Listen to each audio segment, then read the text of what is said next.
Hello student, welcome to Indus एट। आज हाजिर हूँ मैं एक नए चैप्टर के साथ। वो है हमारी क्लास 10 पॉलिटिकल साइंस का चैप्टर पॉलिटिकल पार्टीज। बड़ा इंपॉर्टेंट चैप्टर है, इंटरेस्टिंग चैप्टर है और आपने मेन सारी चीज़ें जो है सुन रखी है। बस हम लोग उनको एक सिस्टमैटिक वर्ड में जो पूरा एक वर्क है वो हम देखेंगे यहाँ पे। पॉलिटिकल पार्टीज होती क्या है, उनके फंक्शंस क्या है, कौन कौन से टाइप की पॉलिटिकल पार्टीज हमारे इंडिया में अवेलेबल है, फिर उसके बाद में कौन कौन से ऐसे चैलेंजेस है जो पॉलिटिकल पार्टीज को फेस करने पड़ते हैं, और साथ ही साथ हम लोग ये पे पढ़ेंगे कि किस तरीके से पार्टीज को रिफॉर्म किया जा सकता है, उनके अंदर जो कमियां हैं उनको दूर किया जा रहा है। सारी चीजें हम इस चैप्टर में पढ़ेंगे। तो पहला ही हम लोग डिस्कशन यहाँ पे कर लेते हैं। जो हमारे चैप्टर का नेम है, ठीक है, जो हमारा चैप्टर का नेम है वो हम देख लेते हैं। पहला है हमारा पॉलिटिकल पार्टीज। तो आखिर पॉलिटिकल पार्टीज क्या होती है? तो पहली चीज तो याद ध्यान रखिए, ये ग्रुप ऑफ पीपल होता है, ठीक है।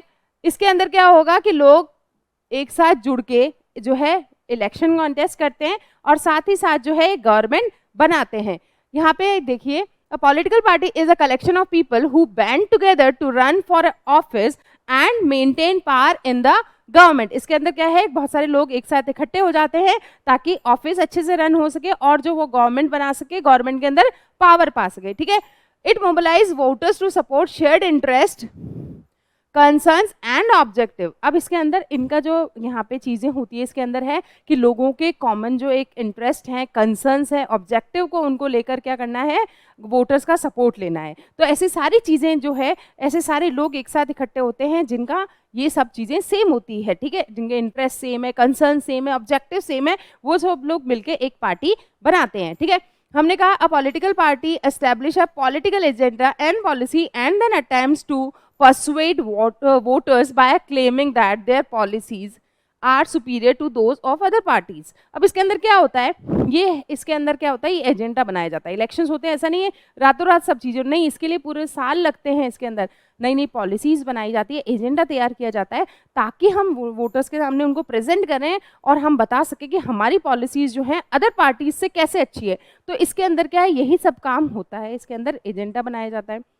फिर हमने कहा अगर पॉलिटिकल पार्टी के बारे में सोचा जाए तो हमने इसके अंदर क्या होता है, लोगों को कम्युनिकेट करना है इसके अंदर कि किस तरीके से मतलब गवर्नमेंट रन होगी और हमारे किस तरीके से हमारी कंट्री गवर्न होगी। ये सब चीज़ें हमें कौन बताता है, ये बताते हैं पॉलिटिकल पार्टीज। क्योंकि हम तो इंडिविजुअल तो वहाँ जाके हर चीज़ें नहीं दे सकते ना, तो पॉलिटिकल पार्टीज बताती है कि किस तरीके से जो है गवर्नमेंट बनेगी और किस तरह से हमारी कंट्री जो है गवर्न होगी।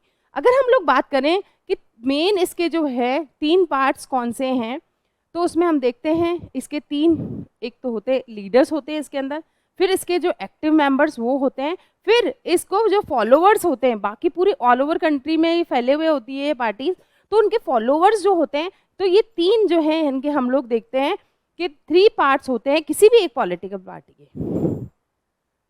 पहला लीडर हो गया है, दूसरा हमने कहा एक्टिव मेंबर्स हो गए और तीसरे जो उनके फॉलोवर्स हैं, ठीक है, ये हो गए। अब ये तो हमने पढ़ लिया पॉलिटिकल पार्टी क्या है, ग्रुप ऑफ पीपल है जो कॉन्टेस्ट करेंगे और उसके बाद में गवर्नमेंट बनाते हैं। ये चीज़ें यहाँ पे क्लियर हो जाती है। फिर उसके बाद में हमने कहा आखिर ऐसे काम कौन कौन से करती है पॉलिटिकल पार्टीज, जो पॉलिटिकल पार्टीज की इतनी ज़रूरत है। तो आगे हम देखते हैं कि पॉलिटिकल पार्टीज की क्या है। पहले तो कॉन्टेस्ट इलेक्शन करती है, मतलब क्या होता है, ये जो कैंडिडेट्स होते हैं इसके अंदर क्या किया जाता है कि ये क्या करते हैं, यहाँ पे आगे जब हमारे यहाँ पे इलेक्शंस होते हैं, जैसे हर 5 साल में इलेक्शंस हो रहे हैं, तो हर पॉलिटिकल पार्टी की तरफ से एक जो है कैंडिडेट खड़ा होगा और दूसरी पार्टी की तरफ से कैंडिडेट खड़ा होगा और इनके बीच में जो है हमने कहा इलेक्शन का पूरा प्रोसेस होता है। तो ये पूरा चीज़ें होती है। तो अब हमने कहा कि जब इलेक्शन हो रहे हैं, हमने कहा कैंडिडेट्स के बीच में हो रहा है, तो इन कैंडिडेट्स को कौन इलेक्ट कर रहा है भाई? तो इन कैंडिडेट्स को जो है हम बात करते हैं कुछ कंट्रीज़ के अंदर तो जो पार्टी के मेंबर्स होते हैं और सपोर्टर्स होते हैं वो करते हैं। जैसे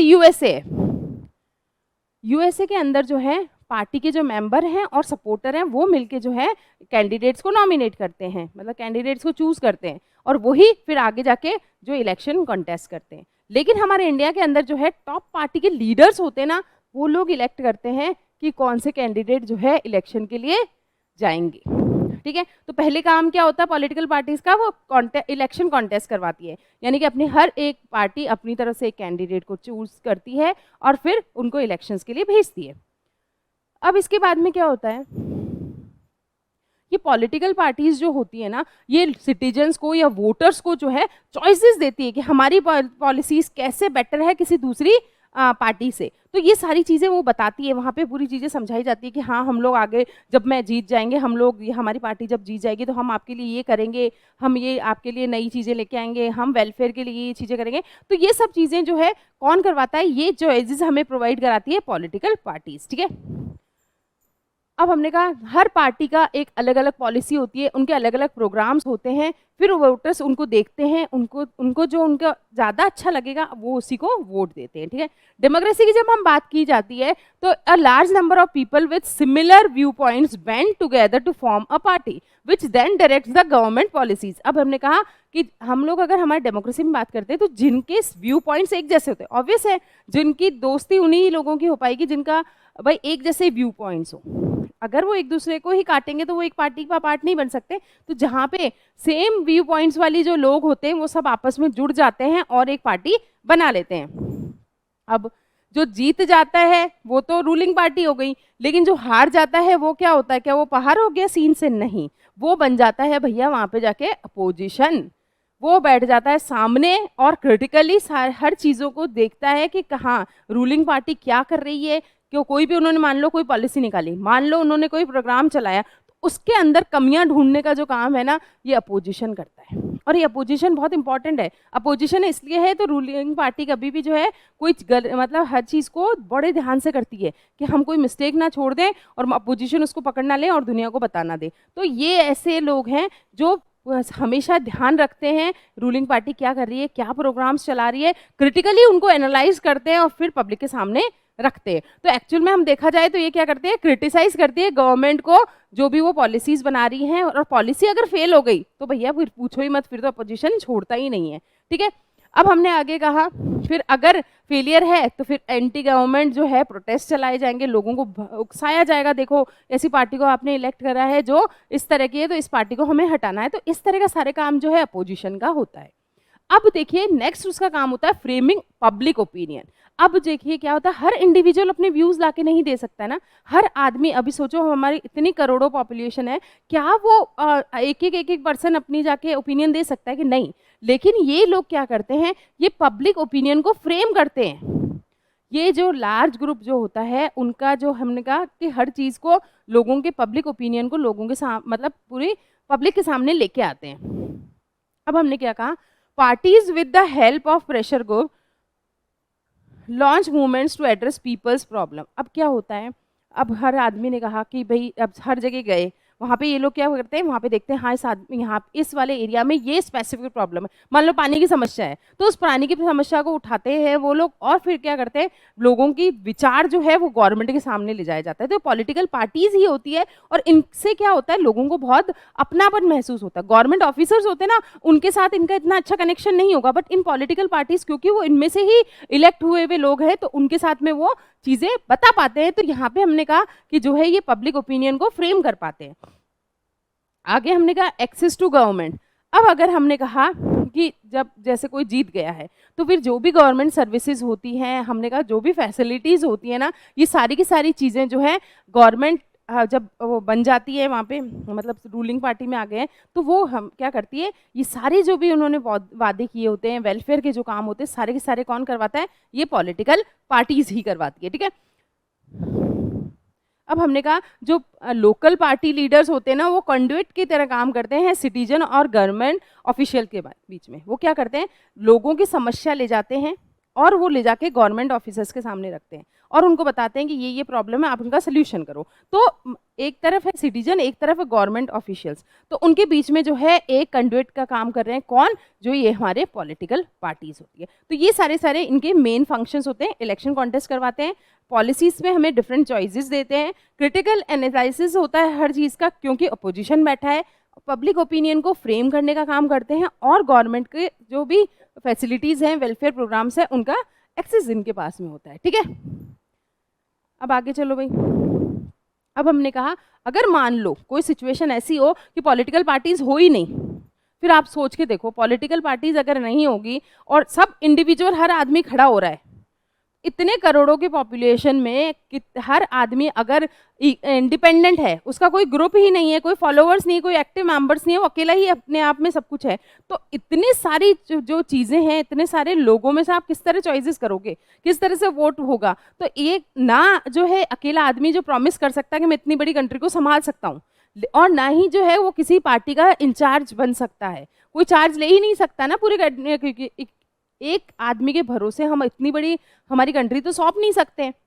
तो इसके अंदर क्या है, पॉलिटिकल पार्टीज़ का होना बहुत ज़रूरी है, क्योंकि पॉलिटिकल पार्टीज़ का जो है एरिया बहुत बड़ा होता है। पॉलिटिकल पार्टीज़ में मैंने कहा कि लीडर्स होते हैं, एक्टिव मेंबर्स होते हैं, फिर फॉलोवर्स पूरी कंट्री में फैले हुए होते हैं, तो वो हर जगह जो है एक सिचुएशन, एक एडमिनिस्ट्रेशन प्रॉपर तरीके से रन कराने में हेल्प करते हैं। बट यही चीज़ जो है हमने कहा अकेला आदमी क्या कर पाएगा, क्या नहीं कर पाता है, वुड रन एज इंडिपेंडेंट, नहीं कर सकता है, जो भी हमने बात करी।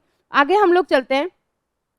कोई भी मतलब प्रॉमिस अकेला आदमी करेगा तो क्या कोई सुनेगा, क्या नहीं सुनता है उसकी, और वो ना ही अकेला जो है वहाँ के एडमिनिस्ट्रेशन का चार्ज ले सकता है।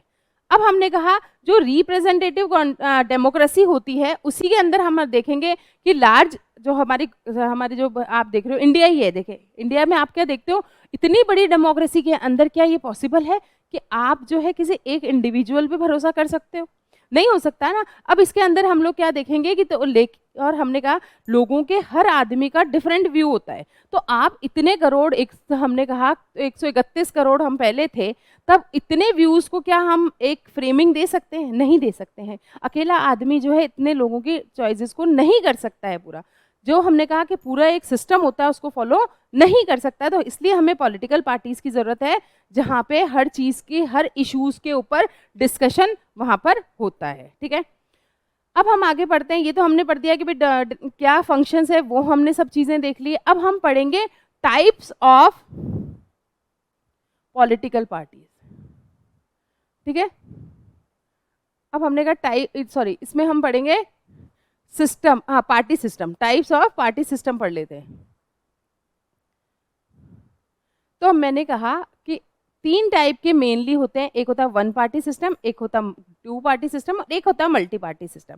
वन पार्टी सिस्टम जो होता है उसके अंदर केवल एक पार्टी ही जो है हमेशा इलेक्शन जीतती है, कोई दूसरी चॉइसेस होती नहीं है वहाँ पे। एक्चुअल में आप देखोगे तो वहाँ पे इलेक्शन ही नहीं है, वहाँ पे कोई वोटिंग वैल्यू नहीं, वोटिंग होता ही नहीं है प्रोसीजर। वहाँ पे क्या होता है, एक होता है इसके अंदर येस और नो है कि आप इसके लिए एग्री हैं, नहीं है, इसके अलावा कोई सिस्टम नहीं होता है। तो वन पार्टी सिस्टम जैसे हमने कहा नॉर्थ कोरिया है, क्यूबा है, चाइना है, वहाँ पे सब जगह आपको देखोगे तो वन पार्टी सिस्टम है। जैसे चाइना के अंदर केवल कम्युनिस्ट पार्टी हमेशा इलेक्शंस को कॉन्टेस्ट करती है और वही जीतती है, ठीक है। तो ये सब चीज़ें हो रही है। 2 पार्टी सिस्टम का मतलब होता है जहाँ पे हम मतलब पार्टीज तो बहुत सारी एग्जिस्ट कर रही है, लेकिन उनमें से 2 ही पार्टीज जो होती है वो प्रोमिनेंट होती है और वो ही हर बार जो है कभी एक पार्टी जीत रही है, कभी दूसरी पार्टी जीत रही है। ये सिस्टम वहाँ पे हमें देखने को मिल रहा है। जैसे हमने इस चीज़ में देखा तो इसमें तो हमारे ऑप्शन हो गए, जैसे चाइना हो गया, हमने कहा नॉर्थ कोरिया हो गया, ठीक है, ये हो गया, हमने कहा क्यूबा हो गया। ये सबसे एरिया ऐसे है जहाँ पे एक ही पार्टी जो है हमेशा जीत के पार्टी बनाती है।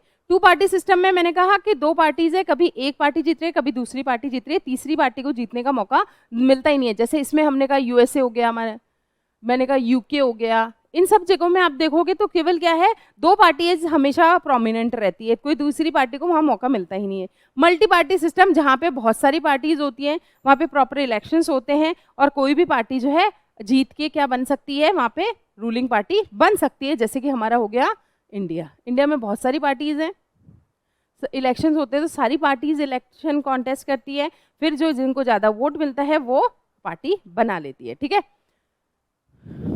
आगे की तरफ हम चलते हैं।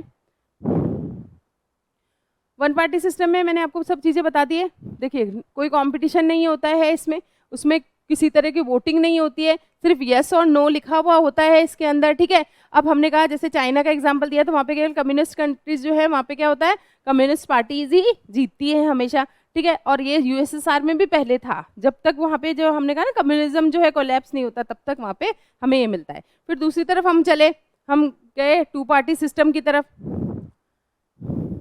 2 पार्टी सिस्टम में मैंने कहा हमेशा पावर शिफ्ट होती है किसके बीच में, 2 मेजर डोमिनेंट पार्टीज के बीच में। ये क्या होती है, इलेक्शन को विन करती है, जिसको ज़्यादा इलेक्शन नंबर मिल जाते हैं वो लोग क्या है पार्टी बना लेती है यहाँ पे। या फिर ये क्या करते हैं, छोटी मोटी पार्टीज को एक साथ मिला के क्या है एक बिग पार्टी बना लेते हैं और फिर इलेक्शन जीत जाते हैं। अब हमने कहा ऐसा सिस्टम हमें कहाँ मिल रहा है, तो मैंने कहा ग्रेट ब्रिटेन में मिल रहा है, कनाडा में मिल रहा है। केवल दो ही जो प्रोमिनेंट या सिग्निफिकेंट पार्टीज होती हैं वो ही हमेशा जीतती रहती है। ठीक है, आगे की तरफ हम चलते हैं। आगे हम चले मल्टी पार्टी सिस्टम में।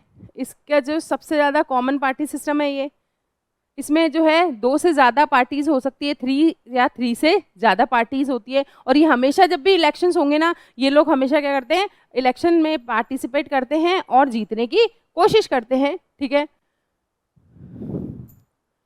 Have the capacity to gain control of government separately और इन कोलिशन। ठीक है, कोलिशन गवर्नमेंट जो है, हमने कहा गठबंधन सरकार होती है ना, एक से ज़्यादा पार्टीज जो है मिलके गवर्नमेंट बनाती है। आगे की तरफ हम चलते हैं। When no party gains a majority, अगर मान लो कि किसी भी पार्टी को मेजोरिटी नहीं मिली है लेजिस्लेटिव सीट्स में, तो मल्टी पार्टी सिस्टम में, तो उस टाइम में क्या होता है, join forces and form a coalition government. ये हमने ऊपर डिस्कस कर ही लिया। अगर किसी एक पार्टी को मेजोरिटी मिली नहीं है तो फिर क्या कर जाता है, वहाँ पे दूसरी पार्टी के साथ में जो छोटी मोटी पार्टीज होती हैं उनके साथ में जुड़ के अलायंस बनाई जाती है और फिर उसके बाद में क्या है, कोलिशन गवर्नमेंट फॉर्म की जाती है। Supporters of this system point out that it allows more points to views to be representative in the form. अब इसके अंदर हम लोग चीज़ें देख रहे हैं कि इसमें देखिए हर चीज़ का पॉजिटिव और नेगेटिव पॉइंट दोनों दिखाया जाता है। तो इसमें भी यही चीज़ होती है कि इससे क्या होता है, मल्टी पार्टी सिस्टम होता है, इसके अंदर क्या होता है कि ना इंस्टेबिलिटी रहती है। मतलब हर बार इतनी सारी पार्टीज है, एक बार एक पार्टी बन रही है, दूसरी पार्टी बन रही है, तो मतलब नेगेटिव और पॉजिटिव दोनों पॉइंट्स हमें देखने को मिलता है। अब आती है भैया एक बड़ी बात, वो है अलायंस क्या होती है।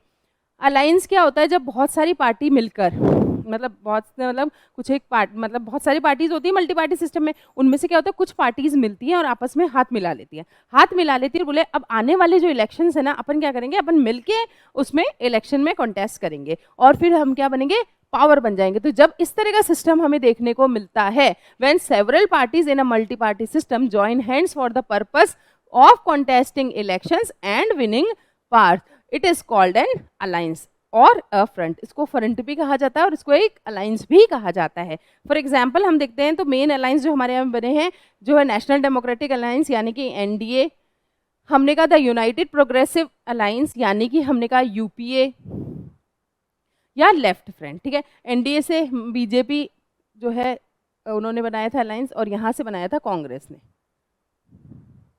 ठीक है, तो हमने कहा 2004-2009 में हमने कहा इस तरह के अलायंसेस हमें देखने को मिली थी, 2019 वाले में भी मिली थी हमें। ठीक है,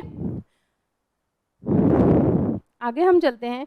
हमारे इंडिया में अगर आप देखते हो पॉलिटिकल पार्टिसिपेशन इंडिया में, तो ये बढ़ चढ़ के हिस्सा लिया जाता है। हमारे यहाँ पे जो है पार्टिसिपेशन बहुत ज़्यादा है इलेक्शंस में। तो पार्टी मतलब हर कोई चाहता है कि पार्टी टिकट हमें मिल जाए, हम पार्टी के मतलब पार्टी के एक मेंबर बन जाए। इस तरह का हमारे यहाँ पे बहुत चीज़ें देखी जा रही थी। ठीक है, अब अगर लेकिन हमने कहा कुछ ही कंट्रीज जैसे हमने कहा कनाडा है, जापान है, स्पेन है, साउथ कोरिया है, ये सारी की सारी ऐसी है ना, वहाँ पे इस तरह का लेस एक्टिव पार्टिसिपेशन देखा जा रहा है। हमारे यहाँ पे इलेक्शंस में भी लोग बढ़ चढ़ के हिस्सा लेते हैं, लेकिन अदर कंट्रीज में आप देखोगे एडवांस जो होते हैं वहाँ पे अभी जो उनका वोटिंग ग्राफ धीरे धीरे नीचे होता जा रहा है।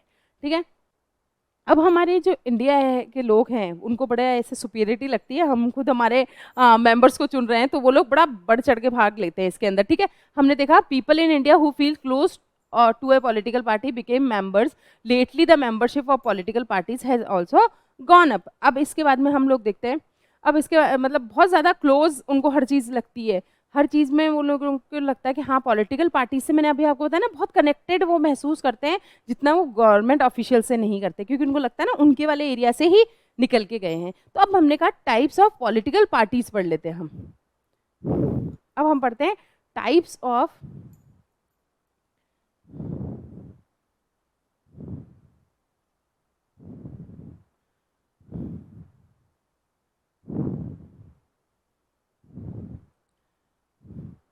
ठीक है, अब हम पढ़ने वाले हैं टाइप्स ऑफ पॉलिटिकल पार्टीज।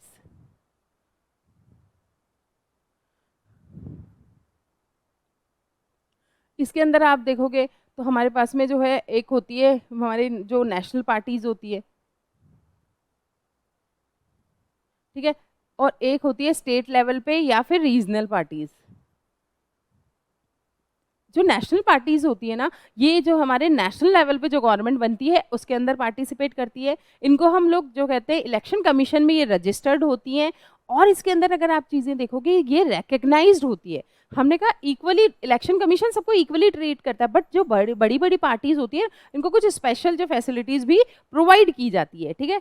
ये चीज़ें हो गई है। हमने कहा but it offers special facility to large and established parties, they are given unique symbol and are called recognized political parties।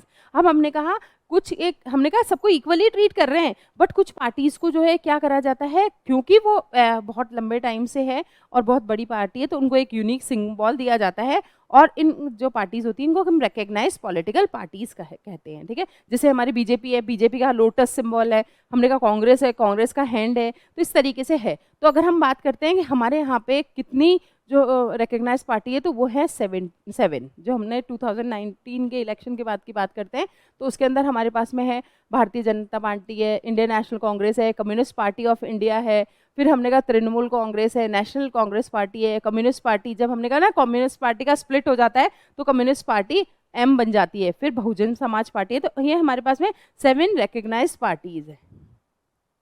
अब ऐसा कौन सा क्राइटेरिया है जिससे कोई पार्टी जो है नेशनल पार्टी बनती है या फिर कोई पॉलिटिकल पार्टी है वो नेशनल पार्टी बनती है, मतलब स्टेट और नेशनल पार्टी किस तरीके से रिकग्नाइजेशन में आती है, ये चीज़ हम लोग देख लेते हैं।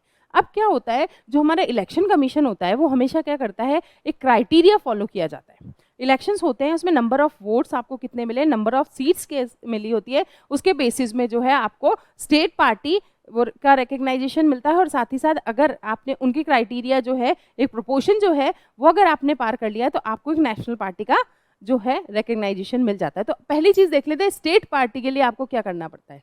स्टेट पार्टी के रिकग्नाइजेशन के लिए आपको क्या करना पड़ता है, अगर मान लो a party that secures at least 6% of the total votes in a election to the legislative assembly, अगर मान लो लेजिस्लेटिव असेंबली में आपको 6% वोट मिल जाते हैं और साथ ही साथ आपने 2 लोकसभा सीट्स जो है अगर आप मतलब स्टेट पार्टी की जो दो सीट अगर आपने जीत ली है तो फिर आप क्या बन जाते हो, एक रिकग्नाइज स्टेट पार्टी बन जाते हो। तो ठीक है, लेजिस्लेटिव असेंबली में 6% वोट अगर आपको मिल रहे हैं और आपने एटलीस्ट 2 सीट्स अगर आपने जीत ली है तो आप एक रिकग्नाइज स्टेट पार्टी मिल जाओगे। इसी तरह नेशनल में आते हो, अगर आपने 6% जो टोटल वोट्स लोकसभा इलेक्शन में कर लिए हैं या फिर हमने कहा असेंबली इलेक्शन में, और हमने कहा 4 स्टेट्स में जो असेंबली इलेक्शन हो रहे हैं उनमें 4 स्टेट्स में अगर आपने जो है हमने कहा 6% हमने कहा आपने अगर आपको वोट मिल रहे हैं या फिर आपने लोकसभा की 4 सीट्स जीत ली है तो फिर क्या होगा, आप एक नेशनल पार्टी बन जाते हो। स्टेट पार्टी के लिए 6% वोट लेजिस्लेटिव असेंबली में और अगर और जो है 2 सीट्स अगर आपने जो है उसकी ले ली है, मतलब 2 स्टेट्स में आपने पार्टी बना ली है तो आप स्टेट पार्टी बन जाते हो, ठीक है। फिर हमने कहा जब आप नेशनल पार्टी की तरफ जाते हो तो 6% अगर आपको वोट मिल गए हैं लोकसभा इलेक्शंस के अंदर, आपके जैसे लोकसभा इलेक्शन हो रहे हैं 4 स्टेट्स के अंदर, फिर अगर आपने 6% वोट जीत लिए हैं, फिर आपने कहा 4 सीट जो है आपने लोकसभा की जीत ली है तो आप एक नेशनल पार्टी बन जाते हो, ठीक है। समझ में आ गई यहाँ तक बात। अब हमने कहा किसी भी स्टेट की, वापस से देख लेते हैं, किसी भी स्टेट की लेजिस्लेटिव असेंबली के इलेक्शन में अगर आपको 6% वोट मिल गए हैं और अगर आपने 2 सीटें जीत ली है तो आप एक जो है स्टेट पार्टी बन जाओगे। अगर आपने 6% वोट लोकसभा इलेक्शन में किसी 4 स्टेट्स में और आपने क्या करा, 4 सीटें आपने क्या है लोकसभा में जीत ली है तो फिर आप क्या बन जाते हो, एक नेशनल पार्टी बन जाते हो। यहाँ तक की सिचुएशन समझ में आ गई कि कैसे हम लोग एक नेशनल पार्टी और उनको करते हैं, क्यों हर पार्टी ही क्यों, मतलब हमने कहा अराउंड जो है हमारे यहाँ पे 750 पार्टीज है, से ज़्यादा ही मान लो, कम तो नहीं कह सकते, 750 से ज़्यादा ही पार्टीज हैं हमारे यहाँ पे, लेकिन उसमें से कुछ ही पार्टी सीरियस हैं जो बार बार इलेक्शन जीतने की कोशिश करती हैं, बाकी सब बस वहाँ पे रजिस्टर्ड है। तो इसमें ऐसी पार्टीज सारी की सारी जो सीरियस होती हैं वो क्या है, हर साल इलेक्शन में पार्टिसिपेट करती हैं और जीतती भी हैं। अब मैंने कहा कि क्या डिफरेंस है एक नेशनल पार्टी और रीजनल पार्टी के अंदर, तो मैंने कहा नेशनल पार्टी जो होती है पूरी कंट्री के लिए है और जो स्टेट पार्टी होगी वो किसी एक स्पेसिफिक स्टेट या रीजन के लिए बनती है। दूसरी हमने कहा जो नेशनल पार्टीज होती है वो किसके, पूरे कंट्री के इंटरेस्ट के बारे में सोचेगी, लेकिन रीजनल पार्टीज है उस एक स्टेट के पर्पस के बारे में सोचेगी, वहाँ की ज़रूरतें क्या है, वहाँ का क्लाइमेट कैसा है, वहाँ पे बजट कितना चाहिए, वो सिर्फ उनके बारे में सोच रही है। लेकिन जो नेशनल पार्टीज होती है वो पूरे वर्ल्ड मतलब सॉरी पूरी कंट्री के बारे में सोचेगी, ठीक है। जैसे हमने रीजनल पार्टी के DMK है, AIDMK है, ठीक है, ये जो है रीजनल पार्टीज है हमने कहा। अब हमने कहा कि regional parties stand for a great autonomy for the state, हमेशा जो रीजनल पार्टीज होगी ना अपने स्टेट को ऑटोनॉमी दिलाने की कोशिश करेगी, ठीक है। और लेकिन जो नेशनल पार्टीज होती है वो क्या चाहेगी कि इन सब रीजन के बीच में कॉन्फ्लिक्ट सारे रिजॉल्व हो जाए, नहीं होने चाहिए। नेशनल पार्टी वो ये करती है, और जो रीजनल पार्टी है वो हमेशा अपने स्टेट के लिए ग्रेटर ऑटोनॉमी चाहती है, ठीक है। और जो नेशनल पार्टीज होती है उनके पास में एक जो है स्पेसिफिक एक हमने कहा यूनिक सिंबल होता है उनका, ठीक है। आगे हम चलते हैं, अगर एक पार्टी को हम लोग समझते हैं यहाँ पे कि कौन कौन सी हमारी जो हमने बात करनी है, 7 हमारे यहाँ पे मेन रिकग्नाइज्ड पार्टीज़ हैं, उनके बारे में हम लोग फटाफट देख लेते हैं। पहला है हमारा इंडियन नेशनल कांग्रेस। देखिए इससे सब लोग आप अच्छे तरह से अवेयर होंगे, 1885 में जो है इसकी फॉर्मेशन हुई थी। एहो यूम वगैरह, दादा भाई नरोजी वगैरह, इन लोगों ने मिलके इसकी जो है फाउंडेशन वो लोग रखते हैं। फिर हमने कहा सबसे पुरानी पॉलिटिकल पार्टी यही थी, और हमारे यहाँ पे जो फर्स्ट जो हमने कहा ना हमारे जब फर्स्ट टाइम इलेक्शंस हुए तब से लेकर ये जो है 5 जनरल इलेक्शंस जब हुए तो तब तक जो है कांग्रेस पार्टी ही मतलब एक वन पार्टी डोमिनेंस हमारे यहाँ पे देखने को मिला था, ठीक है। फिर उसके बाद में क्या है धीरे धीरे जो है फिर चीज़ें अलग होने लगती है। हमने कहा फिर जब हमारे यहाँ पे इंडिया के अंदर जब इमरजेंसी लगाई जाती है 1977 में, तब फिर मतलब चीज़ें जो बदलने स्टार्ट हो जाती है। फिर क्या है चीज़ें मतलब बहुत सारी पार्टी भी इमर्ज होने लगी है, उनका भी इन्फ्लुएंस बढ़ने लगता है, तो ये सब चीज़ें होती हैं यहाँ पे। लेकिन यूँ बोला जाता है कि एक बार में ही पूरी तरीके से हम नहीं कह सकते कि अभी जो है ये पावर अपनी लॉस्ट कर चुकी है। हमने कहा वापस 77 में इमरजेंसी लगने के बाद में वापस एक कम बैक होता है 1918 में, जब इंदिरा गांधी जो है वहाँ पे हमारी प्रधानमंत्री बनती है। ये सब चीज़ें तो मतलब ये सबसे पुरानी पार्टी है, बहुत लंबे टाइम तक इन्होंने हमारे यहाँ पे रूल किया है। लेकिन धीरे धीरे धीरे दूसरी पार्टीज भी इन्फ्लुएंस में आने लगी, लोगों के पास चॉइसेस होने लगी, तो लोग जो है उधर की साइड मूव ऑन करने लगते हैं। लेकिन अभी भी एक बहुत बड़ी पार्टी है। हमने कहा after 1991 the Congress was on the decline and BJP rose in power. अब हमने कहा 1991 वाले इलेक्शन के बाद में सीन थोड़ा सा बदलने लगता है, जो है कांग्रेस का डिक्लाइन होना स्टार्ट होता है और बीजेपी जो है पावर में आना स्टार्ट होती है। अब हम लोग कहते हैं आगे की तरफ भी चीज़ें बदल रही है। में हम देखते कभी जो है कांग्रेस आ रही है, कभी बीजेपी आ रही थी, तो मतलब सिचुएशन ऐसी ही चली जा रही थी। अब हमने कहा जब हमने कहा मई 2004 में जब इलेक्शंस हुए थे यहाँ पे the Congress emerge as the winner. अब देखिए अब चीज़ें बदली ना, मैंने क्या कहा पहले एक पार्टी के दम पे आप जीत सकते थे, बट अब लोगों के पास में बहुत सारी चीज़ें बदल गई है। तो वो क्या होते हैं इसमें, अब जो है मई 2004 वाले जो इलेक्शन हुए थे, Congress emerged as a winner with the help of its allies, जो हमने ऊपर पढ़ा था ना अलायंस। तो यहाँ पे भी क्या होता है जब 2 से ज़्यादा जो सेम इंटरेस्ट वाले जो है ग्रुप्स आपस में हाथ मिला लेते हैं और वो इलेक्शन कॉन्टेस्ट करते हैं और पावर जीतने की कोशिश करते हैं, तो वो ऐसे लोगों की जो एक पार्टी बनी थी। मैंने ऊपर आपको बताया था जो यूपीए है ये इनकी जो है अलायंस थी, ठीक है। तो हमने कहा यूपीए का फुल फॉर्म क्या है, यूनाइटेड प्रोग्रेसिव अलायंस, ठीक है। आगे हम लोग देखते हैं इन इट्स जो मैनिफेस्टोज थे इनके, जिसके अंदर ये पूरी चीज़ें उन्होंने बताई कि हम ये करेंगे वो करेंगे। तो इनका मेन आइडियोलॉजीज की अगर आप बात करते हो तो इन्होंने मेन इनके आइडियोलॉजीज थी कि ये एक हारमोनियस जो है इंडिया चाहते थे, पॉलिटिकली यूनाइट, एक इकोनॉमिकली प्रॉस्पेरस और सोशली। तो ऐसा इस तरह का जो है एक वो एनवायरनमेंट चाहते थे कि कल्चरली सोशल और कल्चरली वो हारमोनियस एक इंडिया की वो रखना चाह रहे थे नींव, ठीक है। तो अब चीज़ें एक बार देख लेते हैं। 1885 में फाउंडेशन रखी गई थी आईएनसी की, ठीक है। फिर हमने कहा कि 5 जो जनरल इलेक्शंस हुए थे हमारे, उसमें ये हमेशा डोमिनेंस में रही थी। फिर 1977 में हमारे यहाँ पे इमरजेंसी रूल लागू हुआ था। फिर ये 1980 में कम बैक करती है इंदिरा गांधी के टाइम में, ठीक है। 1991 वाले जो इलेक्शंस होते हैं उसके अंदर जो है धीरे धीरे उनका डिक्लाइन हमें देखने को मिलता है। वापस से ये पावर में आएगी मई 2004 में अपने अलाइंसेस के साथ में, ठीक है। फिर इसके बाद में एक कोलिशन गवर्नमेंट ये फॉर्म करते हैं जिसका नाम होता है यूनाइटेड प्रोग्रेसिव अलायंस यानी कि यूपीए। उनके मैनिफेस्टो में या इनकी आइडियोलॉजी की बात करें तो ये लोग जो है एक हार्मोनियस इंडिया और इकोनॉमिकली प्रॉस्पेरस इंडिया, इन सब विजन्स पे वो काम करते हैं। पॉलिटिकली यूनाइटेड होना चाहिए, इकोनॉमिकली प्रॉस्पेरस होना चाहिए, socially and culturally harmonious India की वो नींव चाहते थे। तो ये हो गया इंडियन नेशनल कांग्रेस के बारे में। अब भारतीय जनता पार्टी की तरफ आ जाइए, बीजेपी। 1980 में जो है श्यामा प्रसाद मुखर्जी के जो लीडरशिप में इस पार्टी की शुरुआत की गई थी। मेन जो इस पार्टी का मुद्दा है ना, हिंदुत्व पे बहुत जोर देते हैं कि हिंदुइज्म को जो है जो उस पर ज़्यादा यहाँ पे जोर दिया जाता है। ठीक है, अब हमने कहा ये 1980 में क्रिएट हो गई है श्यामा प्रसाद मुखर्जी।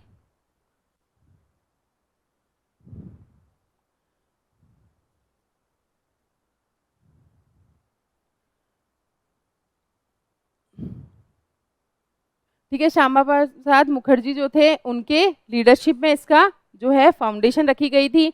ये जो मेनली बात करते हैं, ये बात करते हैं सोशियो रिलीजियस वैल्यूज की। जो हिंदू मेजोरिटी ऑफ इंडिया है, तो मैंने कहा ना हिंदुत्व पे बहुत ज़्यादा जोर देते हैं। और ये खिलाफ है किसके, ये बोलते हैं कंजर्वेटिव सोशल पॉलिसीज हैं, स्ट्रॉन्ग नेशनल डिफेंस है। इनके अंदर जो है मैंने कहा ना, क्योंकि नेशनलिज्म की तरफ जा रहे हैं ये लोग, जो है हिंदुत्व की तरफ जा रहे थे, तो इनके आइडियोलॉजी में ये है। अब मैंने कहा जब हम बात करें, जब इसका इमरजेंस हो रही थी, आपको बताया कि उस टाइम में जो है ज़्यादा डोमिनेंस किसका था, इंडियन नेशनल कांग्रेस का था। तो मेन इनके जो राइवलरी थी वो किसके साथ होगी, रूलिंग पार्टी के साथ में होगी जो उस टाइम में पावर में है। तो इंडियन नेशनल कांग्रेस के साथ में इनकी हमें बहुत ज़्यादा राइवलरी देखने को मिलती है। मतलब स्ट्रॉन्ग राइवल इनके थे। मतलब एक कांग्रेस ऐसी पार्टी जो हमेशा से जो हम बात करते हैं, जब से इलेक्शंस हमारे यहाँ पे होने लगे तब से रूलिंग पार्टी बनी हुई है। लेकिन जब इस एक स्ट्रॉन्गर जो है हम बात करते हैं ना, स्ट्रॉन्ग एक राइवल जो उभर के सामने आया, वो था हमारी बीजेपी। ठीक है, आगे हम चलते हैं, आगे हम तक चलते हैं। The BJP is rallying cry is Hindutva. वो चाहते थे कि भाई इंडिया जो है हिंदुत्व पे ज़्यादा जोर देते हैं। जम्मू और कश्मीर को वो चाहते थे कि इनको इंडिया का इंटीग्रल पार्ट वापस बना दिया जाए। फिर उसके बाद में जो है इन्होंने भी, जैसे वहाँ पे हमने कहा यूपीए एक अलायंस बनी थी, उसी तरह यहाँ पे भी एनडीए अलायंस बनती है 1998 और 2004 के अंदर। ठीक है, 2019 के बाद में तो चीज़ें काफ़ी बदल चुकी है। अब तो 2009 के 19 वाले इलेक्शंस में तो पावर में आई गई है हमारी बीजेपी। आगे चलते हैं हम, बहुजन समाज पार्टी। जो हमने कहा कांग्रेस जो है उसका ध्यान रखिए, कांग्रेस का सिंबल हैंड है ही हमारे पास में। फिर बीजेपी हमने पढ़ा, बीजेपी का हमारे क्या है, लोटस है। अब ऐसे ही आती है बहुजन समाज पार्टी। जो ये जो है इसके अंदर हम देखें बहुजन समाज के उत्थान के बारे में बात की जाती है। बहुजन समाज जैसे हमने कहा दलित्स वगैरह हैं, उनके बारे में किया जाता है। तो 1984 में दो मेन लीडर्स थे, काशीराम और मायावती। वो मिलके इस जो है इस पार्टी की फाउंडेशन रखते हैं। इसका सिंबल जो है एलिफेंट है। ठीक है, अब जो है हमने कहा मेन अगर इसका इन्फ्लुएंस देखें ना कि कहाँ पे इस पार्टी की बहुत धूम मची हुई है, तो वो है यूपी। यूपी वाले एरिया में जो है बहुजन समाज पार्टी का डोमिनेंस हमें देखने को मिलता है। इसी के साथ साथ और भी एरियाज हैं जिसमें ये है, जैसे एमपी है, हमारा छत्तीसगढ़ है, हमने कहा उत्तराखंड है, दिल्ली है। इन सब एरिया में भी हमें जो है बहुजन समाज पार्टी देखने को मिलती है। अब जो है मेनली जो है ये मैंने कहा आपको, दलित समाज जो है या ऐसे समाज हैं जो उनको ऊपर उठाने की बात करती है। तो ऐसे सारे लोग जो इन लोगों के हम बात करते हैं वेलफेयर के लिए बारे में बात कर रहे थे, उनकी सारी टीचिंग्स को ये लोग फॉलो करते हैं। जैसे कि हमने कहा जो है साहू महाराज हैं, उनकी टीचिंग्स हो गई। महात्मा फुले है, जो ज्योतिबा फुले हमारे यहाँ पे नेकर, जो ये पेरियार रामास्वामी नायकर हैं, उनके बारे में। फिर हमने कहा ये जो है डॉक्टर बी.आर. अम्बेडकर साहब, इन सब की टीचिंग्स के फॉलो करते हैं वो। मतलब ये इन लोगों ने भी सबने मिलके जो है दलित उत्थान के लिए काम किया था। सेम ऐसे ही बहुजन समाज पार्टी है, ये भी इनके उत्थान के लिए काम कर रही है। अब आगे चलते हैं हम कम्युनिस्ट पार्टी ऑफ इंडिया के बारे में, जिसको हम सीपीआई कहते हैं। अब देखिए क्या हो रहा था, एक लेफ्ट फ्रंट और राइट फ्रंट हमारे यहाँ पे थे। तो सारे एक लेफ्टिस्ट होते थे, एक राइटिस्ट होते थे। तो हमारे यहाँ पे क्या था, आपने सारी चीज़ें पढ़ी थी वहाँ पे कि रशिया में किस तरह से कम्युनिस्ट गवर्नमेंट बन रही है, चाइना में किस तरह कम्युनिस्ट गवर्नमेंट थी। तो उसका जो है कहीं ना कहीं इम्पैक्ट हमारे इंडिया में भी आया था। तो जो मार्क्सिज्म है, हमने कहा जो पूरी चीज़ें हैं हमारे इंडिया को भी इन्फ्लुएंस में आ रही थी। तो हमारे यहाँ पे भी एक पार्टी बनती है, उसका नाम था the communist party of India. जिसको मार्क्सिस्ट, ये है CPI-M, ठीक है, स्प्लिट हुआ है CPI पार्टी से इसका CPI-M में, ठीक है। हमने कहा split from communist party of India in 1964 में ये CPI से अलग हो जाती है, CPI-M करके ये अपनी अलग जो है एक पार्टी बना ले देती है। अब कौन से एरियाज में इसका ज़्यादा इन्फ्लुएंस है, तो हमने कहा केरला हो गया, हमारे वेस्ट बंगाल हो गया, त्रिपुरा हो गया, इन सब एरियाज में जो है हमें कम्युनिस्ट पार्टी का इन्फ्लुएंस देखने को मिलता है। और कौन से वाले इलेक्शन में, 2006 वाले जो इलेक्शन थे वहाँ हमें जो है इसकी पावर देखने को मिलती है, ठीक है। अब हमने कहा and led the government in all the state till 2011 when it lost power in the first two. अब हमने कहा जो हम बात कर रहे हैं कि इनके 2011 तक जो है इन सब जगह इन्होंने गवर्नमेंट भी बनाई थी। तो communist party of India M जो है ये एक बहुत पावरफुल पार्टी थी उस टाइम में, और ये मेनली जो है इनकी आइडियोलॉजी क्या है, मार्क्सिज्म और लेनिनिज्म, ठीक है। ये सब चीज़ें हमने क्लास 9th वाले जो चैप्टर है उसमें कार्ल मार्क्स वगैरह उनके लेनिन वगैरह के बारे में पढ़ा है ना सब चीज़ें, तो वही सब चीज़ें हैं। ये लोग किस पे सपोर्ट कर रहे थे, ये सपोर्ट करते थे सोशलिज्म को, ठीक है। सोशलिज्म की बात करते हैं कि बोले इंडिविजुअल या प्राइवेट प्रॉपर्टीज नहीं होनी चाहिए, सोशलिज्म होना चाहिए। सेक्युलरिज्म मतलब होता है किसी एक रिलीजन का डोमिनेंस नहीं होना चाहिए, सबको एक साथ लेके चलना चाहिए, धर्म निरपेक्ष ऐसा होना चाहिए वहाँ पे, ठीक है। और डेमोक्रेसी की बात करते हैं, ये लोग जो है बात नहीं करते हैं कहीं पे भी कि किंग होने चाहिए, मोनार्की को ये लोग अपोज कर रहे हैं यहाँ पे, और सोशलिज्म यहाँ पे चाहते हैं, प्राइवेट प्रॉपर्टी के ये लोग खिलाफ थे यहाँ पे, ठीक है। तो इम्पीरियलिज्म और कम्युनलिज्म के बीच ये खिलाफ है। मार्क्सिज्म और लेनिनिज्म को सपोर्ट करते हैं, जो हमने कहा सोशलिज्म, सेक्युलरिज्म और डेमोक्रेसी की बात करते हैं, और ये अपोज कर रहे हैं किसको, इम्पीरियलिज्म को अपोज कर रहे हैं और कम्युनलिज्म को अपोज कर रहे हैं। अब जो इसके सपोर्टर्स हैं, अब ऑब्वियस है ये सोशलिज्म की बात करें तो सारे जो ऐसे क्लासेस है जैसे फार्मर्स है, एग्रीकल्चरल लेबरर्स हैं, और जो इंटेलिजेंसिया है वहाँ का, सारे जो ऐसा स्कॉलर ग्रुप है, वो सब लोग किसके सपोर्टर थे, मार्क्सिज्म के, सोशलिज्म के सपोर्टर थे, ठीक है। तो ये चीज़ें हमें ध्यान रखनी है। आगे की तरफ हम चलते हैं, अब आ जाओ CPI। अभी हमने CPI-M पढ़ा, अब CPI पढ़ लो जहाँ से उसका स्प्लिट हुआ है। तो सबसे पहली बात है ये 1925 में फॉर्म हुई थी, 1925 में फॉर्म हुई थी। ये भी मार्क्सिज्म और उसको ही लेनिनिज्म को ही कर रहे हैं, सेक्युलरिज्म और डेमोक्रेसी की ये कर रहे हैं सारी चीज़ें। अब ये हमने कहा ये भी जो है सेम उनकी तरह जो है उनको कम्युनलिज्म और जो हमने कहा इम्पीरियलिज्म वगैरह है उनको कर रहे हैं। अब ये ध्यान रखिए ये किस पे कर रहे हैं, ये पार्लियामेंट्री डेमोक्रेसी के ऊपर जो है चाहते हैं कि हम कैसी पार्लियामेंट्री फॉर्म ऑफ डेमोक्रेसी होनी चाहिए, ताकि जो छोटे मोटे लोग हैं जैसे फार्मर्स हो गए, वर्किंग क्लास हो गई, पुअर्स हो गए, उन सबके इंटरेस्ट को भी हम लोग जो है उठा सके। केवल जो अपर क्लास है, जो रिच लोग हैं, उनकी ही चीज़ों को हम लोग ज़्यादा प्रेफरेंस ना दें कि नहीं वो हमारे यहाँ पे जो है ज़्यादा वेल्दी ग्रुप वही है तो उनके बारे में सोचा जाएगा। तो CPI जो है वो ऐसे ग्रुप उसके बारे में बात करती है जो नेग्लिजिबल थे, मतलब उनको बिल्कुल नेग्लेक्ट किया जाता था वहाँ पे, उन सारे ग्रुप्स को ऊपर उठाने की बात करता है, ठीक है।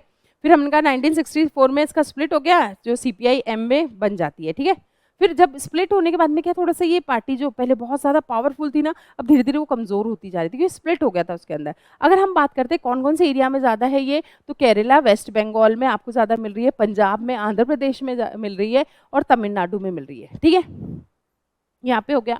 अब हमने क्या कहा, ये बाद में जब ये पार्टी आगे की तरफ हम देखते हैं, फिर ये क्या करती है, ये भी एक फ्रंट बनाती है। मैंने कहा ना अलायंस और फ्रंट जो है ये बनाती है। इसके जो एम्स वगैरह हमने कह ही दिया, सारे के सारे ऊपर हमने बता ही दिए हैं कि सेक्युलरिज्म चाहते हैं, डेमोक्रेसी चाहते हैं। इन एम्स को पूरा करने के लिए it aims and propagates unity and coming together of all left parties to form a united left front, ठीक है। तो ये मतलब क्या चाहती है कि सारे जितने भी लेफ्ट फ्रंट था ना, मैंने कहा लेफ्टिस्ट और राइटिस्ट होते हैं, तो लेफ्टिस्ट सारे जो है मार्क्सिज्म इनकी तरफ थे, ये जो था हमारा कम्युनलिज्म की तरफ थे इधर, और ये जो इधर वाले थे सारे नेशनलिज्म वाले तरफ वाले थे लोग थे। तो सारे लेफ्टिस्ट को ये चाहते थे कि सभी एक तरफ हो जाएं, और ये लोग क्या करें, एक मतलब पावरफुल एक जो है वो बनाए, एक अलायंस बनाए, और क्या करें, इन एम्स को जो वो पाना चाहते हैं उन एम्स को पूरा करें। आगे चलते हैं हम, तो एक है हमारी नेशनल कांग्रेस पार्टी, एक है हमारी जो है INC इंडियन नेशनल कांग्रेस, एक है नेशनलिस्ट कांग्रेस पार्टी, ठीक है। अब हमने कहा ये जो है इसका फॉर्मेशन होती है, इसका फॉर्मेशन हुआ है मई 25, 1999 को, ठीक है। किसने किया, शरद पवार ने, और हमने कहा है कौन है, P.A. संगमा है, तारिक अनवर साहब हैं, इन लोगों ने जो है, इनमें से जो है क्या करा गया था, इन्होंने एक नई पार्टी बनाती थी जिसका नाम था नेशनलिस्ट कांग्रेस पार्टी। और ये हमने कहा क्योंकि इन सब लोगों को कांग्रेस पार्टी से बाहर निकाल दिया गया था, तो इन्होंने अपनी खुद की एक दूसरी पार्टी बना ली थी। अब उन्होंने क्या, इनको अब बताया जाता है कि इसका ये है कि वो नहीं चाहते थे कि ऐसा कोई हमारा प्राइम मिनिस्टर बने जिसका फॉरेन ओरिजिन हो, इसलिए ये लोग जो है कांग्रेस, मतलब उन्होंने अपोज किया तो उनको कांग्रेस पार्टी से बाहर निकाल दिया। कांग्रेस पार्टी से बाहर निकलने के बाद में ये क्या है, नेशनलिस्ट कांग्रेस पार्टी बना लेते हैं। आगे चलते हैं हम। NCP have a major support in Maharashtra state. Maharashtra state में इसको बहुत ज़्यादा सपोर्ट दिया जाता है। ये अब जो है ये क्या चाहते थे, इनका जो आइडियोलॉजी है, इनकी आइडियोलॉजी क्या कहती है, इट सपोर्ट डेमोक्रेसी को सपोर्ट कर रहे हैं, गांधीयन सेकुलरिज्म को ये बहुत ज़्यादा सपोर्ट कर रहे हैं, इक्वलिटी को बहुत ज़्यादा कर रहे हैं, सोशल जस्टिस पे ध्यान दे रहे हैं और फेडरलिज्म चाहते हैं। ये नहीं चाहते कि कहीं एक आदमी में एक लेवल पे जो है गवर्नमेंट होनी चाहिए, तो ये डेमोक्रेसी को सपोर्ट करें, गांधीयन सेकुलरिज्म को, इक्वालिटी को, इस सोशल जस्टिस को और फेडरलिज्म को। ठीक है, तो ये थी हमारी नेशनलिस्ट कांग्रेस पार्टी, 1999 में बनी है। अब ऑल इंडिया तृणमूल जो है, तृणमूल कांग्रेस जो है वो है AITC। ठीक है, इसको कब बनाया गया, इसको बनाया गया था 1 जनवरी 1998 को। ठीक है, इसको कब बनाया गया, इसको बनाया गया था 1 जनवरी 1998 को। अब ये किसने बनाई, ये बनाई है ममता बनर्जी ने। बहुत लंबे टाइम तक वेस्ट बंगाल में रूल कर रहे हैं। ठीक है, 1998 में ये पार्टी बन जाती है और इसको रिकग्नाइजेशन बन जाती है एक नेशनल पार्टी की 2016 में। अब ये नेशनल पार्टी क्या बन गई है, 2016 में। अब इसका सिंबल क्या है, फ्लावर्स एंड ग्रास। सिंबल भी हमें थोड़ा सा देखते हुए चल रहे हैं, ये भी चीज़ों पे आ रहे हैं। ये भी क्या बोलते हैं, सेक्युलरिज्म चाहते हैं कि धर्मनिरपेक्ष होना चाहिए और एक फेडरल गवर्नमेंट बननी चाहिए। में हमने कहा has been in power in West Bengal since 2011 तक ये जो है यहाँ पे वेस्ट बंगाल में रूल कर रहे हैं। और अब इसके बाद में हमने कहा कि क्या वेस्ट बंगाल में ही थे, नहीं, वेस्ट बंगाल अलावा हम देखते हैं तो जो अरुणाचल प्रदेश है, मणिपुर है, त्रिपुरा है, उन एरियाज में भी वो जो है प्रेजेंट है। मतलब हमने कहा केवल वेस्ट बंगाल में ही ऑल इंडिया तृणमूल कांग्रेस नहीं है, इसके अलावा भी अरुणाचल प्रदेश, मणिपुर, त्रिपुरा वगैरह जगह में भी है। अगर हम जनरल इलेक्शंस की बात करते हैं जो अभी हुए, ये तो 2014 वाला डेटा है, जो हम 2019 वाला हमारे और हो गए इलेक्शंस। अभी आगे की तरफ हम चलते हैं। अब ये तो हमने पढ़ ली हमारी नेशनल पार्टीज। ठीक है, सबके सिंबल भी हमें याद रखना है। जैसे अभी मैंने आपको बताया बहुजन समाज पार्टी है, काशीराम और मायावती जो है इनके फाउंडर रहते हैं। फिर मैंने कहा कि ये देखिए इसका सिंबल ये रहा, एलिफेंट है। फिर हमने कहा ये माइनॉरिटीज़ जो है, OBCs है, शेड्यूल कास्ट है, उनके बारे में काम करती है। फिर उसके बाद में जो है गौतम बुद्ध, BR अम्बेडकर, महात्मा, इन सब की फिलॉसफी को ये मतलब मानते हैं। इसी तरह हम और पार्टीज़ का भी देख लेते हैं ताकि इनके सिंबल आपको थोड़े से समझ में आ जाए। ये इंडियन नेशनल कांग्रेस है हमारे। ठीक है, इनका ये तो आपको सबको पता ही है। इनका जो हाथ का सिंबल है, इनका दादा भाई नौरोजी, एलन ऑक्टेवियन ह्यूम जो है, इन सब ने स्टार्ट किया था। फिर इसके बाद में जो है ये सब चीज़ें तो हम पढ़ चुके हैं, हमारी हिस्ट्री के अंदर मॉडरेट फेस आया था या किस तरीके से इन्होंने किया, वो सारा हमारा एक हिस्ट्री का पार्ट हो जाता है। तो हम इसमें ज़्यादा डिस्कशन इसके अंदर नहीं करेंगे। हम लोग इसके बात करते हैं कि इसकी फाउंडेशन कब हुई, इसका सिंबल क्या है, ये सब चीज़ें हम देख लेते हैं। फिर इसी तरीके से हम देखते हैं हमारी जो CPI है उसके बारे में। ठीक है, ये सब चीज़ें इसके अंदर हम पढ़ चुके हैं सारा का सारा। बस ये ध्यान रखिए, ये रहा हैमर एंड द सिकल जो है, इसका जो वो है सिंबल है।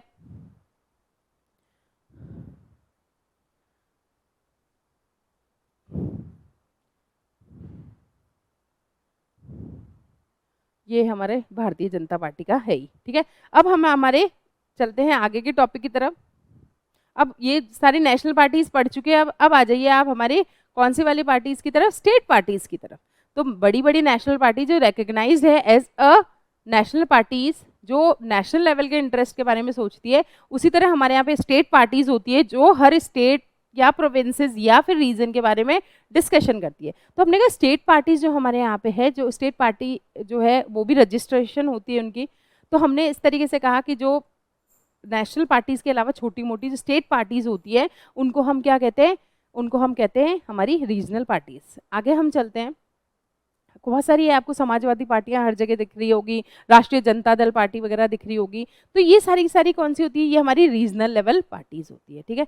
और भी है हमारे यहाँ पे, जैसे कि हमने कहा बीजू जनता दल है, सिक्किम डेमोक्रेटिक फ्रंट है, मिजो नेशनलिस्ट जो है नेशनल फ्रंट है। इस तरीके से हमारे पास में बहुत सारी ऐसी छोटी मोटी पार्टीज है, मतलब ऐसी बहुत सारी पार्टीज है जो रीजनल लेवल पे इलेक्शंस कॉन्टेस्ट करती है, ठीक है, और मेजोरिटी से जीतती हैं और फिर लोकसभा में आती हैं, ठीक है। और ये पता है स्टेट पार्टीज वही होती है जिनके साथ में ये बड़ी नेशनल पार्टीज जो है अपने अलायंस जो है फॉर्म करती है। अब ये सब चीज़ें हमने पढ़ ली, अब हम पढ़ रहे हैं कि क्या क्या ऐसे चैलेंजेस है जो पॉलिटिकल पार्टीज को फेस करने पड़ते हैं, ठीक है। ऐसे कौन कौन से चैलेंजेस हैं, तो हम एक चीज़ देखते हैं कि एक तो सबसे बड़ी बात क्या है, lack of internal democracy with parties. सबसे बड़ी चीज़ है कि इनके जो ये जो पार्टीज होती है ना, इनके अंदर डेमोक्रेसी नहीं होती है। इसमें क्या है, जो बड़े लीडर्स होते हैं वही अपने कैंडिडेट्स वहाँ से सिलेक्ट हो करके भेजते हैं, वो अपने हिसाब से जो करते हैं, मतलब कुछ लोगों के अंदर ही सारी की सारी पावर्स जो है कंसंट्रेट होती है। ये क्या होते हैं कि मतलब अंदर हम लोग देखेंगे किसी तरह के कोई वहाँ पे कोई इलेक्शंस वगैरह नहीं होते कि कौन सा कैंडिडेट कहाँ खड़ा होना है, वैसे कुछ नहीं है। कुछ लोगों के हाथ में क्या है, सारी पावर्स होती है। और इसके अंदर जो है हमने कहा कोई भी ऐसी जो है ऑर्गेनाइजेशनल मीटिंग्स वगैरह नहीं होती है इसके अंदर, कि आप हर जगह अंदर जो है इंटरनली आप मीटिंग्स करवा रहे हो, फिर उसके बाद में जो है या फिर आप ऐसा कर रहे हो कि उनमें कुछ लोगों से सजेशन ले रहे हो कि किसको खड़ा करना है, क्या है, ऐसा कुछ भी नहीं होता है। मतलब इवन लोगों को भी पता नहीं होता है कि पार्टी के अंदर क्या चल रहा होता है। और मेंबरशिप जो है उसको भी रजिस्टर नहीं किया जाता है यहाँ पे। No internal regular election, internally किसी तरह के कोई इलेक्शंस नहीं होते हैं यहाँ पे। फिर हमने कहा ऑर्डिनरी और जो नॉर्मल जो ऑर्डिनरी मेंबर्स होते हैं ना, इनको तो पता ही नहीं होता कि पार्टी के अंदर चल क्या रहा है, कौन से डिसीजंस लिए जा रहे हैं, क्या चीज़ें हो रही है उनके बारे में। तो मतलब इंटरनली कोई डेमोक्रेसी हमें पार्टीज में देखने को नहीं मिलती है। Disagreement with the leader leads to ouster from the party. अगर आपका मान लो कि लीडर के साथ में अगर कुछ अगर हो गया है, लड़ाई झगड़ा हो गया, तो आपको पार्टी से बाहर निकाल दिया जाएगा। तो मतलब इस तरह का कोई भी वहाँ पे डेमोक्रेसी अंदर नहीं होती है कि वो अपनी आवाज़ उठा सके या कुछ भी ऐसी क्वेश्चनिंग कर सके कि नहीं हमें भी ये चीज़ पता होना चाहिए। फिर दूसरी है डायनेस्टिक सक्सेशन। अब पार्टीज़ के अंदर है बेटर ऑप्शंस की तरफ ध्यान नहीं दिया जाता है। कई पार्टीज़ के अंदर क्या होता है कि जो एक हायरार्की फॉलो की जाती है उसके अंदर, कि एक पूरी डायनेस्टी ही जो है वहाँ उस पार्टी पे रूल करती है हमेशा, ठीक है। अब जो है, अब आपको पता है कि जब एक पार्टी ही वहाँ पे रूल करेगी, एक ही जो कम्युनिटी ही रूल करेगी या कोई एक फैमिली ही रूल करेगी, उसके अंदर क्या होगा कि बस वो फैमिली मेंबर्स ही जो है सारी प्रिविलेजेस लेंगे, वही इसका एक्स्ट्रा एडवांटेज उठाने की कोशिश करेंगे, क्योंकि उनको मेहनत नहीं करनी होती ना उसका लीडर बनने के लिए। वो तो ऑटोमेटिक डायनेस्टिक सक्सेशन के थ्रू ही जो है लीडर्स बनते जाएंगे। उनमें कैपेबिलिटी हो चाहे नहीं हो, लेकिन उनको क्या है वहाँ का मतलब वहाँ का लीडर बना दिया जाता है। Leaders on top have unfair advantage to favour people close to them और फैमिली मेंबर्स। मेनली जो है या तो उनकी फैमिली के मेंबर को ही वो लीडर बनाएंगे, या फिर है जो उनके मतलब जो बिल्कुल क्लोज हो उन लोगों को बनाएंगे। जो टॉप पोजीशन होती है वो ऐसे ही लोगों को दी जाती है, उनके फैमिली मेंबर्स को दी जाती है। लेकिन अगर आप ये चीज़ कर रहे हो तो ये डेमोक्रेसी के खिलाफ है। डेमोक्रेसी क्या होती है, जो अच्छा हो, जो सब लोगों की पसंद हो, उसी को आप जो है मतलब इस तरीके से लीडर वगैरह बना सकते हो। बट आप तो केवल इसी बेसिस पे कि आपके फैमिली मेंबर है, आपका क्लोज है, इसलिए आप उसको बना रहे हो, तो ये गलत है। फिर हमने कहा ये हमें यहाँ पे ही नहीं, ये हमें मोस्ट ऑफ द जो हमारी डेमोक्रेसीज है उनमें ये चीज़ें देखने को मिल रही है। तो डायनेस्टिक सक्सेशन भी एक बहुत बड़ा जो हमारे लिए क्या है, चैलेंज है। अब मनी एंड मसल पावर, अब ये देखिए इसका तो हर जगह बहुत ज़्यादा इफेक्ट बढ़ गया है। अब लोगों के पास पैसा ज़्यादा बढ़ गया, तो जिसके पास पैसा है लोग उसके ज़्यादा जी हजूरी करेंगे वहाँ पे। तो पार्टी में उन लोगों को, जो ऐसे लोग हैं जिनके पास में पैसा ज़्यादा है, उनका जो है हमें डोमिनेंस ज़्यादा देखने को मिल रहा है। तो ये हमें ये इलेक्शंस के अंदर भी ये चीज़ें दिख रही है। उस मतलब जो ऐसा नेता है, जो वहाँ पे कैंडिडेट है जिसके पास ज़्यादा पैसा है, वो ज़्यादा पैसा खर्च करता है और फिर वो जो है वोटर्स उनकी तरफ ज़्यादा हो जाते हैं, ठीक है। अब हमने कहा जिनके पास ज़्यादा पैसा होता है उनको ही नॉमिनेट किया जाता है कैंडिडेट बना के, ठीक है। अब इस चीज़ को आप देखोगे हमेशा, क्योंकि वो पार्टी के लिए फंड वगैरह देते रहते हैं, इसलिए जो है उनको हर जगह आप आगे रखते हो। यहाँ पे rich people and companies who give funds have influence on policy. उनका आपको जो है, अब अगर मान लो कि अगर वो कैंडिडेट में ही नहीं बात करते, आप पॉलिसीज ऐसे बनाने चाहते हो, तो पॉलिसी भी उन लोगों के फेवर के लिए बनाओगे जो आपको फंड्स प्रोवाइड कर रहे हैं। तो ये भी गलत हो गया ना। अगर हम बात करते हैं डेमोक्रेसी है, तो इन चीज़ों को तो बिल्कुल साइड में रखना चाहिए ना। मनी और मसल पावर तो होनी ही नहीं चाहिए। मसल पावर में भी आप देखोगे जो क्रिमिनल्स होते हैं वगैरह होते हैं, उन लोगों को भी जो है इलेक्शंस में खड़ा कर दिया जाता है, ठीक है। तो ये सब चीज़ें भी हमें देखने को मिल रही है। अब जो है मेनली अगर देखेंगे तो no meaningful choice to the voters. अब हमने कहा भाई आप लोग कहोगे वोटर चॉइस क्यों नहीं है, चॉइस तो अलग अलग पार्टीज है, बट नहीं, बट आइडियोलॉजी सबकी सेम ही होती है। सारे वोटर्स जो भी सारे कैंडिडेट्स होंगे, मेनली जो पार्टीज होती है सबका एक जैसा ही मतलब आइडियोलॉजीज होती है, उनमें कोई ज़्यादा फर्क नहीं होता है। सबका ही होता है कि इलेक्शन जीतना है, ये करना है, मतलब वो केवल एक वो बनाते हैं पॉलिसीज वगैरह बना रहे हैं, बाकी और कुछ भी नहीं है। आइडियोलॉजी मेनली सबकी सेम ही होती है। अब वो बोला जाता है आइडियोलॉजी सबकी सेम है, वो बस उनका डिपेंड करता है कि आपने उनको इम्प्लीमेंट कैसे किया है। लेकिन आप फंडामेंटल प्रिंसिपल्स की तरफ ध्यान नहीं देते हो कि नहीं ऐसा होना चाहिए, वैसा नहीं होना चाहिए, ऐसा कुछ भी नहीं है। तो हमारे यहाँ पे कोई सी पार्टी उठा के देख लो, सेम ही चीज़ें आपको वहाँ पे देखने को मिलेगी, और वो जो है वही सेम मुद्दे वहाँ पे उठाएंगे। अब मैंने कहा कि चलो इतनी प्रॉब्लम्स है, इतने चैलेंजेस है, तो आप पार्टीज को किस तरीके से आप रिफॉर्म कर सकते हो, कैसे उनको बदल सकते हो। तो हमने कहा इसके लिए जो है गवर्नमेंट ने बहुत सारी चेंजेस किए हैं यहाँ पे। हमने कहा देखा कि जब कोई एमएलए या हमने कहा कोई एमपी जब वो जीत जाता है किसी भी पार्लियामेंट सीट में, या फिर हमने कहा कि अगर स्टेट असेंबली किसी इलेक्शन में जीत जाता है, तो वो क्या करता है, पार्टी बदल लेता है, जिसको डिफेक्शन कहा जाता है हमने। तो इस डिफेक्शन को रोकने के लिए कॉन्स्टिट्यूशन में एक अमेंडमेंट किया गया है। तो अगर कोई एमपी या एमएलए जीतने के बाद में अपनी जो है पार्टी बदलने की कोशिश करता है, तो उसको उस सीट से हाथ धोना पड़ेगा। ठीक है, तो अगर इस तरह का जो हमने कहा डिफेक्शन हमें देखने को मिल रहा है, इसको रोकने के लिए कॉन्स्टिट्यूशन में अमेंडमेंट है। अगर कोई एमपी एमएलए अपने जीतने के बाद में क्या है, अगर वो पार्टी चेंज करता है, तो उसको अपनी सीट से जो है छोड़नी पड़ेगी।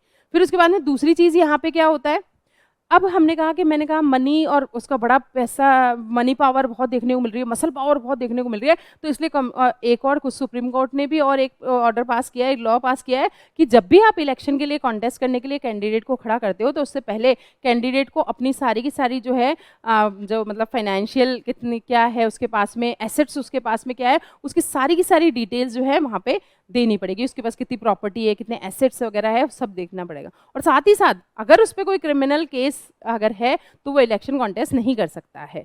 तो क्रिमिनल केस पेंडिंग अगर उसके खिलाफ है, तो वो ये सब चीज़ें नहीं कर सकता। तो ये सब डिटेल्स उनको देखना है, क्या कोई आपके ऊपर केस चल रहा है, या आपके पास कितनी प्रॉपर्टी है, कितने एसेट्स आपके पास में, सबका आपको बताना पड़ेगा। अब क्या होता है इसके अंदर, अब मैं अभी हमने डिस्कस किया कि मतलब पॉलिटिकल पार्टीज़ वगैरह में कोई भी रजिस्टर मेंटेन नहीं किया जाता, उनके जो इंटरनल कोई भी जो है इलेक्शंस नहीं होते हैं। तो अभी बोला गया है कि भाई आपको ऑर्गेनाइजेशनल इलेक्शंस भी हेल्ड कराने, और साथ ही साथ सबसे इंपॉर्टेंट चीज़ इसमें क्या है कि आपको इनकम टैक्स का रिटर्न भरना बड़ा ज़रूरी है। अगर आप इनकम टैक्स रिटर्न नहीं भरते हो, तो आप इलेक्शन में खड़े नहीं हो सकते हो। तो ये सारी चीज़ें कोशिश की जा रही है ताकि पॉलिटिकल पार्टीज में सुधार हो सके। ठीक है, फिर इसके बाद में जो है और भी थोड़े सजेशंस हैं कि ऐसा करना चाहिए, ऐसा करना चाहिए। अब सजेशंस काम में आ रहे हैं नहीं आ रहे वो हमें नहीं पता है, बट सजेशंस तो बहुत दिए जाते हैं। क्या दिया जा रहा है इसमें कि एक तो बोला गया कि भैया आप इंटरनल जो डेमोक्रेसी बनाए रखो। इंटरनल डेमोक्रेसी बनाए रखने के लिए आप क्या करो, वहाँ पे इलेक्शंस करवाओ, रेगुलेट करो, आपके जो आपके रजिस्टर्स हैं उनको मेंटेन करो आप उसके अंदर। ठीक है, फिर उसके बाद में क्या कहा गया है, होल्ड ओपन इलेक्शंस होना चाहिए, मेंटेन रजिस्टर होना चाहिए, अपने कॉन्स्टिट्यूशन को फॉलो करना चाहिए, हैव एन इंडिपेंडेंट जज इन पार्टी डिस्प्यूट। आपके पास में एक पार्टी डिस्प्यूट अगर होता है तो आपके पास होना चाहिए, ये नहीं कि पार्टी छोड़ छोड़ के भाग जाए आपने, ऐसा नहीं होना चाहिए। और दूसरी चीज़ उन्होंने क्या है कि बहुत सारी चीज़ें आप देखोगे कि जो वुमेन्स है उनको आपको क्या है वहाँ पे पार्टिसिपेशन देना पड़ेगा, आपको 1/3 जो सीट्स है रिजर्व करनी पड़ेगी किसके लिए, वुमेन्स के लिए, ताकि वो भी इन डिसीजन मेकिंग बॉडीज़ का एक पार्ट बन सके। फिर हमने कहा अब इसके अंदर क्या है, there should be state funding, government should give to give a grant to political parties to support election expenses, petrol, paper, telephones वगैरह। तो मतलब ये सब चीज़ भी होनी चाहिए कि स्टेट फंडिंग हो वहाँ पे, तो ये सब चीज़ें वहाँ पे होनी चाहिए कि इन सब चीज़ों के पैसे वैसे वो लोग दे। तो ये सब चीज़ें करेंगे तो हम लोग जो है एक अच्छी जो हमें पॉलिटिकल पार्टीज चाहिए वो होना चाहिए। आज के चैप्टर में हमने पूरी चीज़ें डिस्कस कर ली है कि पॉलिटिकल पार्टीज होती क्या है, अलायंस क्या होते हैं, पॉलिटिकल पार्टीज कितने टाइप की होती है, पॉलिटिकल पार्टी सिस्टम कितने टाइप के होते हैं। फिर हमने आगे पढ़ा कि कौन कौन से चैलेंजेस उनको फेस करने पड़ रहे हैं, कौन कौन सी रिकग्नाइज पार्टीज़ है हमारे पास में, उन सब कुछ चीज़ों को हमने डिस्कस किया, और कैसे पार्टीज़ में सुधार लाया जा सकता है वो भी हमने इस चैप्टर में समझ लिया है। तो अब हम लोग जो है आगे नेक्स्ट चैप्टर के साथ फिर से मिलेंगे, तब तक के लिए थैंक यू।